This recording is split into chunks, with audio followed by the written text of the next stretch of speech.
नमस्कार मंडळी.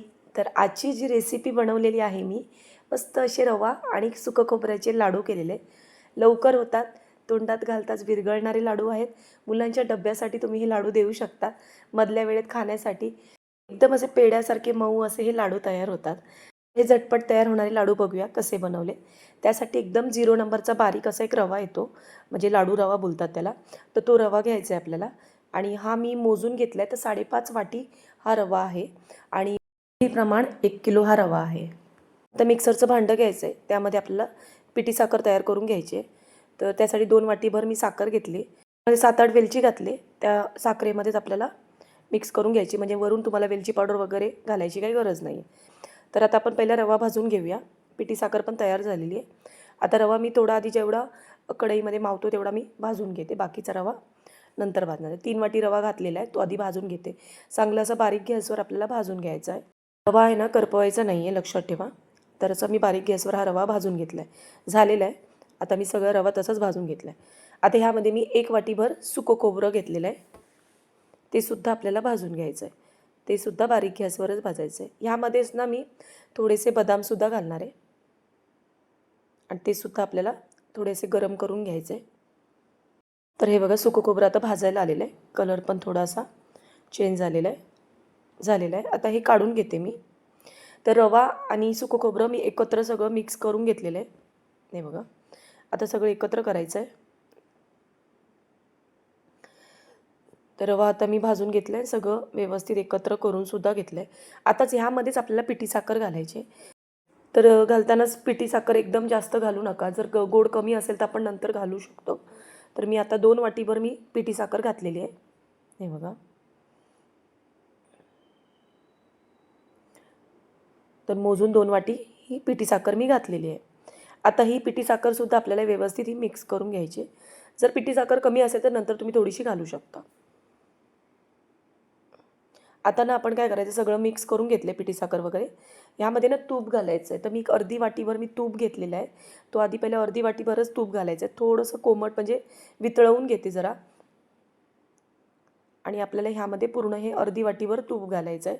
यामुळे काय होतं माहिती, तूप पण कमी लागतं आणि लाडू होतात पण चांगले. तूप तुम्ही घालून जर रवा भाजला तर रवा भाजायला पण वेळ लागतो आणि तूपसुद्धा खूप लागतो. तर अशा पद्धतीत आपल्याला करायचं आहे, त्यामुळे तूप पण कमी लागतं. आता हे एकदा मिक्स करून घेते. आता मगाशी जी पिठी साखर मी करून घेतली होती त्याच मिक्सरच्या भांड्यामध्ये आपल्याला हे करायचं, थोडं फिरवून घ्यायचं आहे. म्हणजे कंटिन्यू मिक्सर नाही, थोडंसं बंद चालू वगैरे करून असं करायचं आहे. हे बघा. तर जेवढं मावेल तेवढं मी भरलं आहे आणि हे बघा असं सगळं फिरवून घेतलं ना की तूप वगैरे व्यवस्थित त्याला लागतं.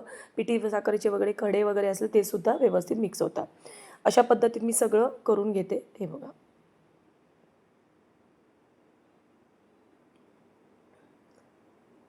तर आता हे मी सगळं तयार करून घेतलेलं आहे. हे बघा. एकदा मिक्स करून घ्यायचं सगळं. आता मी 1/2 वाटीभर अजून तूप घेणार आहे आणि ते तूप आपल्याला हे बघा थोडंसं कोमट असं मगाशी जसं मी वितळवून घेतलं तसं करून घ्यायचं आहे. कडकडीत गरम वगैरे करायचं नाही आहे. फक्त थोडंसं वितळवून घ्यायचं आहे. मगाशी जे मिक्स केलेला जो ताट होता तोच घेतलेला आहे. त्यामध्ये आपल्याला काय करायचं, थोडं थोडं करून लाडूचं मिश्रण घ्यायचं आहे. यामध्ये थोडं थोडं करून तूप घालायचं आहे. हे सगळं मिक्स करायचं आहे. हे बघा. म्हणजे आपल्याला व्यवस्थित अंदाज कळतो आणि त्या पद्धतीत आपल्याला तूप घालायचं आहे. त्यामुळे तूपही जास्त लागत नाही आणि लाडू होतात पण लवकर असे. हे बघा. जर लाडू व्यवस्थित आवळत नसेल तर थोडंसं तूप घालायचं आहे, लक्षात ठेवा. थोडं थोडं करूनच तूप घालायचं आहे. म्हणून वेगळं एक ताट घेतलं आहे आणि त्यामध्ये थोडं थोडं मिश्रण घेऊन त्यामध्ये थोडं हे लाडू चांगले दिसण्यासाठी बेदाणे लावून घेते मी. हे बघा.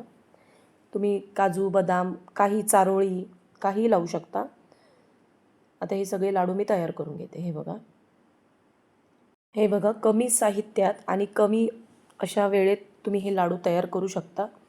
त्यामुळे कमी आणि तूपसुद्धा कमी लागतं ह्याला. तर हे बघा, हे सगळे लाडू मी तुम्हाला करून दाखवते. हे बघा. लाडू जेव्हा आपण करतो ना ते लगेच आपण डब्यात भरायचे नाही.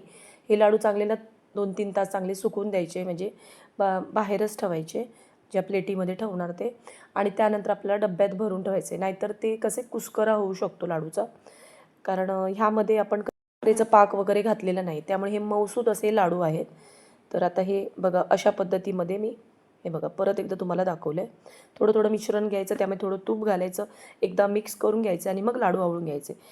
झटपट तयार होणारे रवा सुकं खोबऱ्याचे लाडू आहेत. तर हे लाडू एकदा नक्की करा. साध्या सोप्या पद्धतीत केलेले आहे.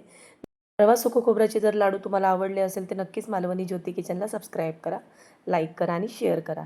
हा व्हिडिओ आवडला असेल तर कमेंट करायला जरासुद्धा विसरू नका. आणि माझा पूर्ण तुम्ही व्हिडिओ बघितल्याबद्दल तुमचे धन्यवाद. आता तुम्हाला एक मी लाडू तोडूनसुद्धा दाखवते. मस्त असा मऊसूत लाडू आहे की नाही बघा. बघा तोंडात घालता जसा विरघळणारा लाडू आहे. शुद्ध तुपाचा लाडू आहे. तर ही रेसिपी तुम्हाला नक्की आवडेल. धन्यवाद.